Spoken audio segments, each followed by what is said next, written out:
Good morning. Thank you all very much for coming to the HCPC event.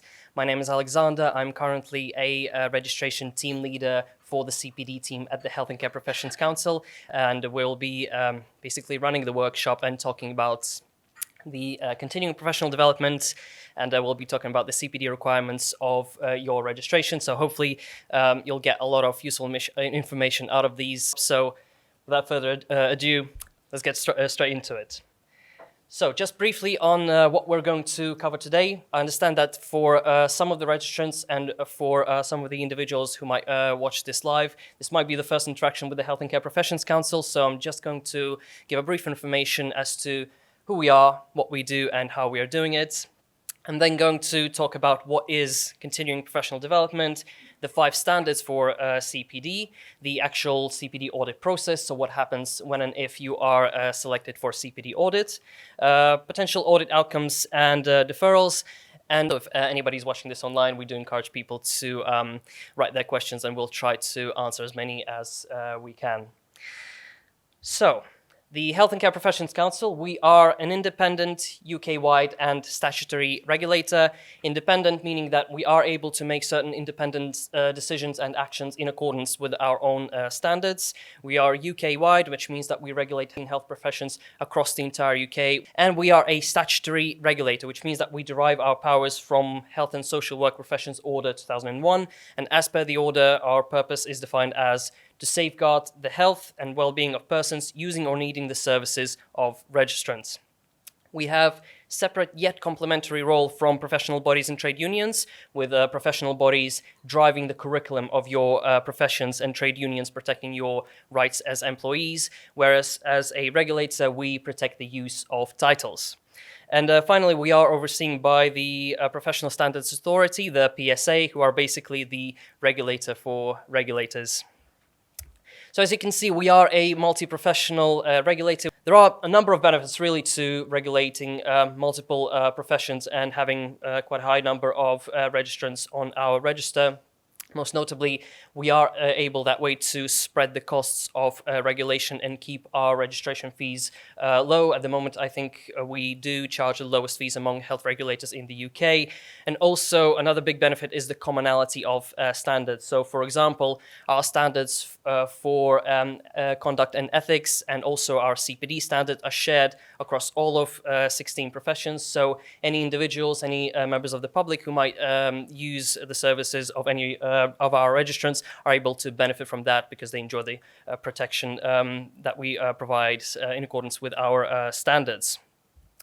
So more about the standards and more about exactly how we protect the public. So we have 4 main sets of standards. So we have our standards of education and training, which is basically the standards that we use to determine which study programs in the UK are to be approved by the Health and Care Professions Council. So completion of these study programs automatically provides eligibility for individuals to become registered with the Health and Care Professions Council. We have our standards of proficiency, which are unique and individual to every single profession that we regulate. So it outlines basically the requirements and the knowledge required for all of the members of individual professions. We have our standards of conduct, performance, and ethics, which basically regulate the behavior of our registrants as professionals. And finally, we have our standards for continuing professional development, which I'm going to talk about in greater detail today. So, continuing professional development. What is CPD? Well, it's basically a way of keeping knowledge and skills up to date and ensuring your continued fitness to practice. Your CPD will always be specific to you and to your unique scope of practice. And what we always advise registrants is that when it comes to your continuing professional development, it is not based on any points or any minimum set of hours that you need to do. It is all about outcomes. So it's all about your unique learning experiences and thinking about how it impacts and how it changes and how it improves the way you practice your profession throughout your entire registration with the Health and Care Professions Council.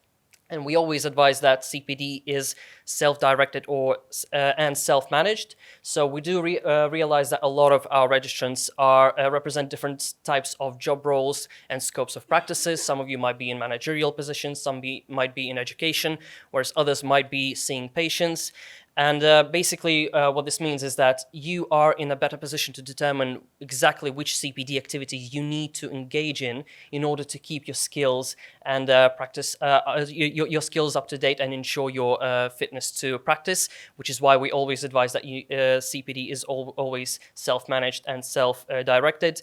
We, as a regulating body, we are not able to direct you to do specific CPD activities, and we cannot approve any of the CPD courses, or we don't do any sign-offs in regards to your CPD. This is all based on your unique scope of practice and what you feel is most beneficial to you as professionals. Also, your CPD does not require to be signed off by your managers, although your managers at work might feel that they can assist you in your CPD by providing certain training, by providing you with certain time to complete your CPD profiles, and it is entirely up to them, but they will not need to sign off any forms or anything. So, with that keeping in mind, I'm going to go through the 5 standards of CPD just to make sure that you have a very clear understanding of the CPD requirements of your registration, and should you be called for audit, you'll be able to understand exactly what information you'll need to provide. So, our first CPD standard: maintain continuous, up-to-date, and accurate records of your CPD activities. Now, when we say continuous, we mean that you need to engage in CPD activities continuously throughout your entire registration with the Health and Care Professions Council.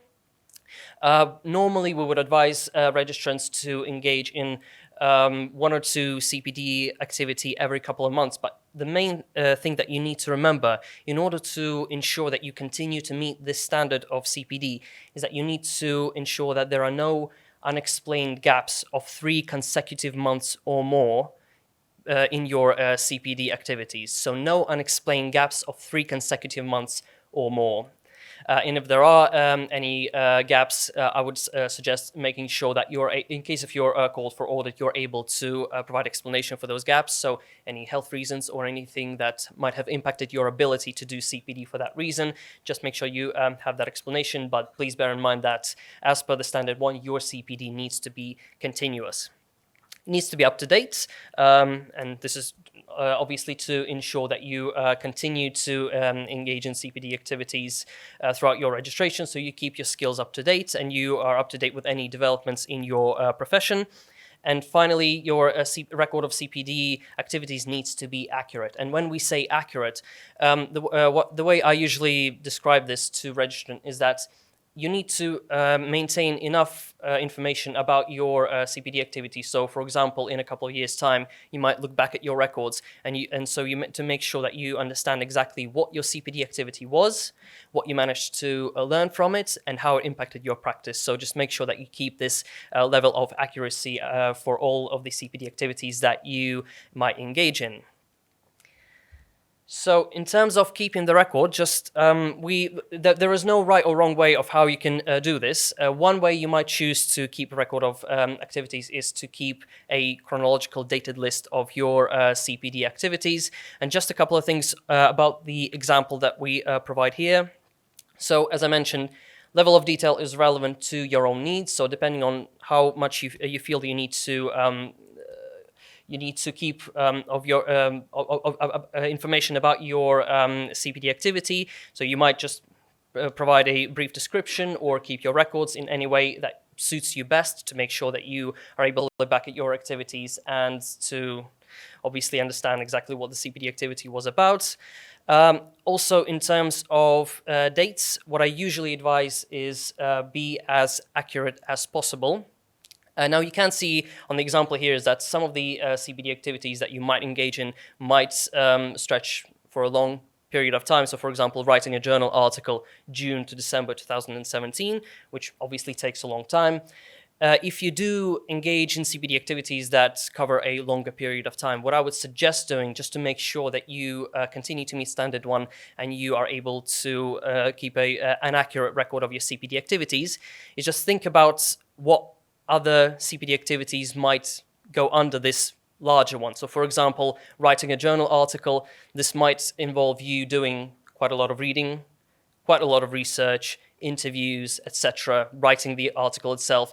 Each one of those is a CPD activity in itself. So what you might choose to do is just break it down into a number of smaller activities, and just to make sure that you keep this accurate record and continuous record of your CPD activities. On certain occasions, there will be activities that you will engage in on a monthly basis, just to be sure and just to make sure that you continue to meet standard 1 of a CPD. I would advise to keep an accurate record of the dates that you engage in your CPD activities, but at the same time, if you really struggle to remember the exact date when you have done your CPD activities, just providing a month when it took place should be sufficient for you to meet standard 1. But just keep that in mind, that your record of CPD activities needs to be continuous, up to date, and accurate. So that is standard 1. So moving on to standard 2. Demonstrate that their CPD activities are a mixture of learning activities relevant to current or future practice. And when we say mixture of learning activities, we basically advise registrants that they need to demonstrate that they are learning in many different ways. And when we say mixture, what I would advise is that make sure that you engage in at least 3 to 4 different types of activities during a 2-year registration cycle. On the next slide, I will talk a bit more about different types of activities that you can engage in, but just keep that in mind that as per the standard 2, you need to make sure that your record of CPD activities represents this variety. So you need to engage in a mixture of different types of learning activities. And of course, your activities need to be relevant to your current or future practice. So this relates to something that I mentioned before, about your scopes of practices and how you are in a better position to determine which CPD activities suit you best. So just make sure that you select CPD activities that are relevant to what you're doing and actually help you to improve the skills that are necessary to you. So more about the types of activities. If you really need some further guidance or advice as to what type of activities you might engage in, I would very strongly suggest visiting the activities section of the HCPC website. It's in the CPD section right at the top, because we do provide a very detailed, very good description of the different types of activities that you might engage in. But just for the purposes of presentation, I'm going to give you examples of different types of activities you might engage in. So for example, work-based learning, which might include in-service training, reflective practices, work shadowing. So any training that you receive at work would be good examples of CPD. Just remember that it needs to be something that you learned as a result of your work-based activity. Professional activity, mentoring, professional body involvement. You might choose to contact your professional body for any courses or events that they might do. Any work that you do for your professional body would also count towards your CPD. Formal and educational, any formal courses that you might choose to do, conferences you might attend, or research you might be involved in. That would also be good examples of CPD. Self-directed learning, so reading journals and books, internet research, it's all very good examples of CPD as long as you can understand clearly what knowledge you managed to extract from your CPD and how exactly it applies to your current or future practice. And some other examples of the types of activities you might engage in. For example, voluntary work. Again, just make sure that it is relevant to your current practice and actually helps you to develop as a professional. But all of those types of activities are actually good examples of the types of activities you might engage in to demonstrate a variety of learning experiences. All right, so that's standard 2. I'm now going to move to the next 2 standards, standards 3 and 4, and I'm going to cover them at the same time because they are rather similar. So, standard 3, seek to ensure that their CPD has contributed to the quality of their practice and service delivery. And standard 4, seek to ensure that their CPD benefits the service user. Now, the key thing about these 2 standards is the wording. So seek to ensure.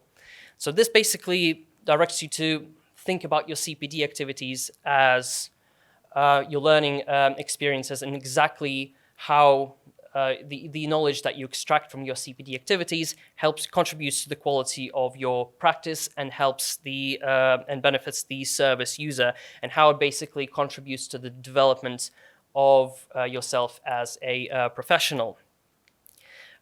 More about Standard 4. So you might see that the way we describe is the described Standard 4 is seek to ensure the CPD benefits the service user. Now, this often causes confusion for our registrants, especially for those who are not seeing patients on a regular basis. Now, bear in mind that the way we define service user is anybody who benefits from your knowledge, your skills, and your work. So, for example, if you are in education and you are giving lectures, your service users would then be your audience, your students, anybody who attends the lecture. If you occupy a managerial position and if you're giving some sort of training or you are having a meeting with your team, then obviously your employees would be your service users. And of course, if you're seeing patients on a regular basis, it's quite easy in that case because your service users would then be your patients. But the key thing behind standards 3 and 4 is that you should always think about your CPD activities as a way to improve your service and a way for improving the way you deliver the service to make sure that it benefits the service user. Now, I've actually got a very good example of this, and this is and I got this example from my colleague who was doing these sessions as well, because at one point we had a conversation with one of the registrants, and she was telling us about her work, and she was telling us about her exploring different methods of treating very specific wounds that people get from sports. And they were exploring like a very particular technique that they might use to treat those wounds. And they told us that they spent a long time researching the subject and trying it, but the conclusion that they made was basically this method that they were trying out is not exactly the best method that they use to treat these wounds, these sports wounds. So they asked us if that would be CPD at all, given that they basically arrived at the conclusion that this would not really benefit their patients. But if you think about this in the way we describe the standards, there is definitely learning behind it. So there's a learning process where the individual was exploring a way to deliver better service and deliver service that benefits the service user. And at the end of the day, it did benefit their service user because they have arrived at the conclusion that certain treatment methods are better than others. So even from that learning experience, even though that individual ended up concluding that, all right, this might not be the best practice, that is CPD in itself. And that is a very good example of a learning process and how it contributes to the quality of your practice and the benefits your service user. So in regards to standards 3 and 4, you probably need to think a little bit more about your CPD and about your learning experiences, and just to think about how exactly it benefits your practice and helps you to grow professionally. So those are the standards 3 and 4. So now what I'm going to do is I'm going to move on to CPD Standard 5, which is all about submitting a profile whenever called for a CPD audit.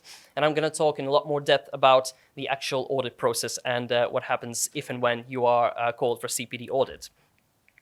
So, Standard 5, upon request, present a written profile which must be their own work and supported by evidence explaining how they have met the standards for CPD. So pretty straightforward. If any of our registrants are randomly called for CPD audit, they must present a written profile demonstrating how they have met the CPD standards of their registration. I'm sure we can all agree that the profile must be your own work because it must reflect your own unique learning experience, and it must describe exactly how you managed to grow professionally as a result of your learning experience and as a result of your of the CPD activities you chose to engage in. And it must be supported by evidence. So we will ask you to provide evidence in support of your CPD profile. I will be talking about evidence in a lot more depth in the next slide. But yeah, in the meantime, I'll just mention that, yeah, you will need to provide some evidence in support of your profile. Now, what happens is as soon as a profession enters a renewal window, those invited to renew, 2.5% of the profession is randomly selected for a CPD audit, and your profiles will be reviewed by HCPC partner CPD assessors. Now, our CPD assessors are actual registrants who basically working with us, and they are professionals. So whenever you submit your CPD profiles, your profiles will be reviewed by representatives of your own profession.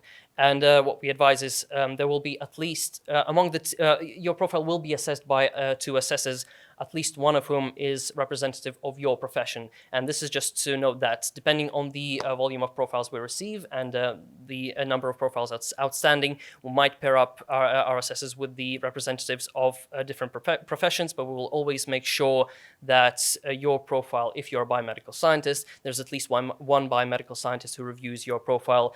But these occasions are quite rare, so most of the times your profiles will be reviewed by two members of the same profession, of your own profession. So I mentioned evidence in regards to the CPD profile, so a bit more about that. So when we say evidence, we do not ask you for evidence as in court of law. So we do not ask you to provide evidence that you have actually engaged in a particular CPD activity, because when you submit your profile and you tell us that you have engaged in a specific CPD activity, we trust you. What our assessors will be looking for, however, is your evidence of learning, evidence of knowledge which you managed to extract from your CPD activity, and that is exactly what our assessors will be looking for when they will be assessing your profiles. Now, once again, if you do require more guidance as to which types of evidence you might present with your CPD profile, I would strongly encourage you to visit the CPD section of the HCPC website, where we provide quite a detailed guidance. But again, just to provide a couple of examples of the type of how you can evidence your CPD activities and your learning. So it can be, for example, materials from others, so any PowerPoint slides, testimonies, any articles you might have read. So those materials would be a good examples of demonstrating knowledge that you managed to extract from your CPD activities. Materials that you might have produced yourselves, so presentations you might have given, business plans, induction materials for new staff, meeting minutes, etc. All depends on whether there is some learning in your CPD activities and how you can evidence that learning through the materials which you submit. Materials showing that you have reflected on and evaluated your learning and work, so handwritten notes, personal development plans, reflections. You might choose to write about a particular case you had at work, reflect on it, and demonstrate exactly what you managed to learn from it, etc. So those are all very good examples of the types of evidence you can provide in support of your profile to demonstrate your learning experience, your learning journey, and the knowledge that you managed to extract from your CPD, because at the end of the day, that's what CPD is all about. So, a bit more on the actual structure of the CPD profile. So if and when you are called for CPD audit, you will need to provide the following information to demonstrate that you continue to meet the 5 standards of CPD. First of all, list of CPD activities for the last 2 years. So you will always be audited for the last 2 years of your registration. So you will be asked to provide continuous, up-to-date, and accurate record of the CPD activities which you have engaged in the last 2 years of your registration, which is why it's very important to maintain this record throughout your registration. And as long as you do that, it should be easy for you to demonstrate that you meet standard 1. Summary of recent work in the last 2 years. Now, I have mentioned a couple of times that your CPD needs to be relevant to your current or future practice. So this is where the assessors will look at your profile and they will have an understanding of what you do. And they will have an understanding of the types of activities you chose to engage in the light of your unique scope of practice. So we do ask you to provide a short summary of your recent work, of what you've been doing in the last 2 years. Now, we do advise that it can be 500 words. This is not set in stone. This is just an indication of the amount of information that we would probably expect you to provide. You will not be penalized for providing a bit less or a bit more, entirely up to you, as long as you provide sufficient information about your recent work in the last 2 years. Statement of how standards have been met. So this is basically a way for you to demonstrate that you continue to meet standards 3 and 4. This is your meat on the bones.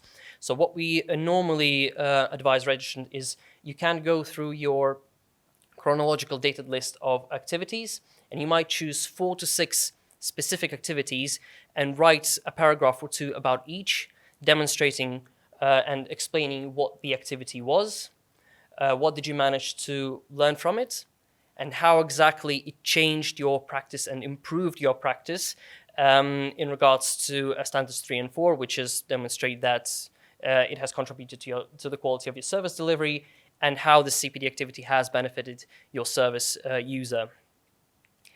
And again, we do advise of a certain amount of words. Again, this is just an indication and it's not set in stone, so 1,500 words is roughly just to give you an idea of the amount of information the assessors would probably expect.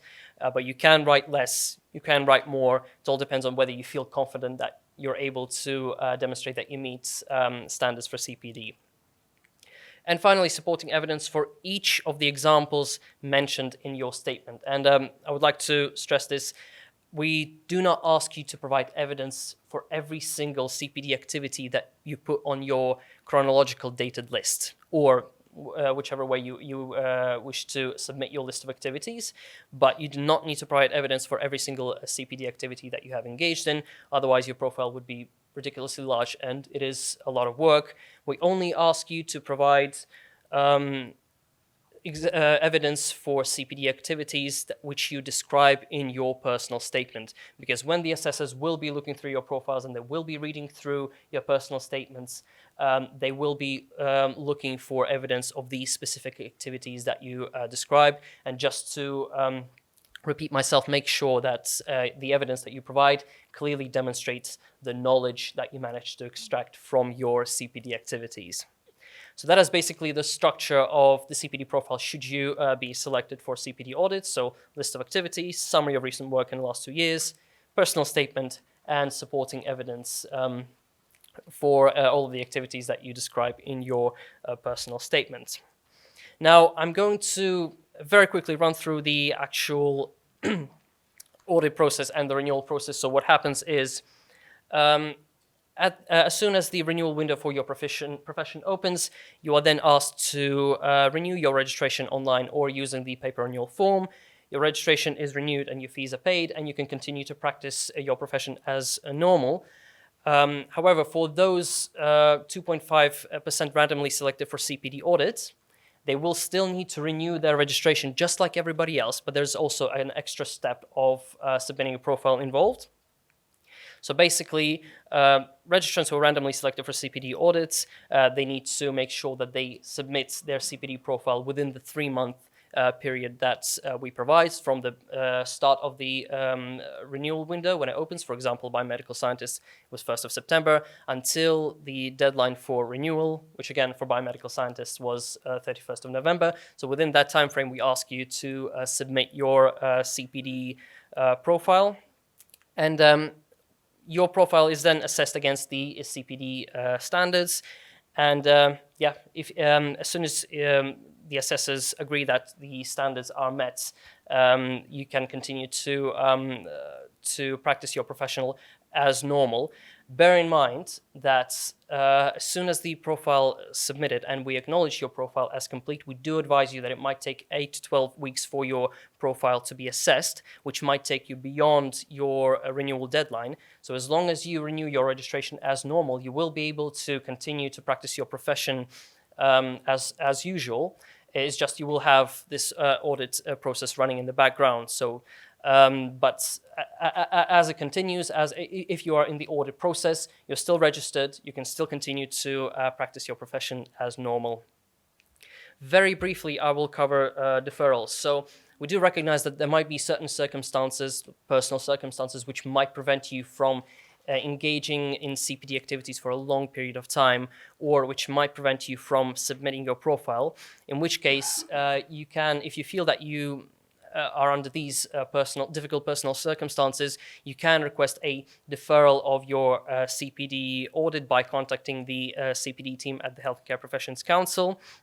We will ask you to provide a reason for your request and evidence in support of your request. And basically, if your deferral request is accepted, what this means is your CPD audit will be deferred or postponed until the next renewal period, so you will not be required to submit your CPD profile for the last 2 years, but instead you'll be asked to provide your CPD profile in 2 years' time. It is entirely your choice to decide whether to apply for deferral or not. All deferrals are considered on a case-by-case basis, which is why we ask you to provide an explanation and evidence, and the deferral cases will always be decided by either a team leader or a manager for the CPD team. And just to give you a couple of brief examples in regards to deferrals, for example, being on maternity leave for a long period of time, or cases like health issues or bereavement, they would probably be the examples of reasons that people might request deferral. But again, all deferral requests are always determined on a case-by-case basis. But if you do choose to apply for deferral, we will always consider your request and we will provide you with a response. Now, very quickly on audit outcomes. So this is the recent statistics that we have gathered for the audit outcomes for a particular year. I believe it was last year. So you can see that the total number of people who were selected for a CPD audit for that year was almost 8,600. And 78.8% of people who were selected for audits were accepted. However, bear in mind, out of the 8,599, you got 11.8% who have applied for deferral of their audit for particular personal circumstances. 5.6% decided that it might be a good time to retire and to come off the register as soon as they learned that they were selected for audit. You got 3.1% who did not renew their registration. 7 individuals under assessment. This basically indicates that at the point when the statistics was gathered, there were a couple of people who were still undergoing CPD process. And finally, you have 55 people removed for CPD reasons. Now, bear in mind, out of 55 individuals removed, 53 were removed for non-engagement with the CPD team. So they simply did not engage with us despite several attempts on our side to prompt them to submit their CPD profile. And only 2 were removed for actually not meeting the CPD standards of their registration. And again, this is after us communicating with the registrants, providing multiple opportunities to submit further information in regards to their CPD profile submission. This is after we might offer, and the assessors might offer an opportunity to do further time to give an opportunity for registrants to engage in more CPD activities for a short period of time to demonstrate that they're able to do so and they're able to meet the CPD standards. So after all these attempts, if registrants fail to meet the CPD standards, we have to action and we have to basically action the removal. But yeah, out of 8,599 people, only 2 were removed for actually not meeting the CPD standards of their registration. So hopefully, if you had any worries about not meeting CPD standards, or if you were afraid of the audit process, hopefully that this statistics will alleviate that fear a little bit, and you will feel a bit more confident about the audit process. Now, in terms of resources and information, we do offer a lot of guidance on the HCPC website. We have videos, we have a lot of information about the different types of activities. We have sample profiles available on our website as well. Everything is available on our website, which is hcpc-uk.org/CPD. So yeah, I would strongly encourage you to have a quick look if you are interested in getting more information about the CPD audit processes and maybe looking at some sample profiles. We do have a very good selection of sample profiles, and everybody whose profile is there, we basically got consent from registrants for their profile to be published as an examples. And these sample profiles are not the golden standard. This is just an example of a profile which was accepted, which the assessors have determined meets the CPD standards. So this is just an indication of what a profile might look like. But of course, depending on your scope of practice, depending on your profession, it will all be very different and it will all be unique to your own learning experiences. A couple of things to remember.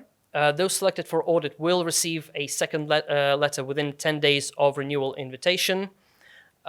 So those selected for audit will receive notification of being selected slightly later after they receive the invitation to renew their registration. So again, to use an example of biomedical scientists, if their renewal window opened on the 1st of September, it is in that first week of September that those selected for CPD will probably receive notifications of being selected. Now, email also received if selected in August 2019 onwards, and this is due to the fact that we have recently launched a CPD online system. So we're using the online system now for our registrants to actually submit their CPD profile. So anybody who's been selected for audit from August 2019 onwards, that's starting from occupational therapists when they enter their renewal cycle, and for all the future professions will be, our registrants will need to submit their profiles using the online system. And online system offers a number of benefits to our registrants, including opportunity to send out email and SMS reminders regarding your profile. So that will make sure that you are always get notifications of being selected for CPD audit. As I mentioned previously, you can continue to practice your profession during the audit process, even if it takes you beyond your renewal deadline, provided that you have renewed your registration successfully. Please don't forget a dated list to show that you meet standard 1, which is continuous, up-to-date, and accurate record of your CPD activities throughout your registration with the HCPC. As I mentioned, gaps of 3 or more consecutive months will need to be explained, and please do not send us any identifiable information. It is fine if you want to provide information about yourself, like name, your job title, etc., your place of work. That is fine. What I would definitely suggest is remove any third-party information if there is any in your CPD profiles. If it's a public information, if it's like a publication or an article that you have read which has the name of the author, that is absolutely fine because it's public information. But if it has any names of your colleagues or any third parties, I would strongly suggest to redact that information before you send it to us, because we do not need to look at it, and the assessors will not need to look at it. All that we're basically interested in terms of making sure that the standards for CPD are met are your learning experiences and not information about any other third parties. And obviously, definitely no patient records or any information like that. So I think we're reaching the end of the live stream shortly, so we're going to be ending that. So for anybody who's been watching us live and submitting questions online, so thank you very much for doing that. And I think we're going to end our live stream session now.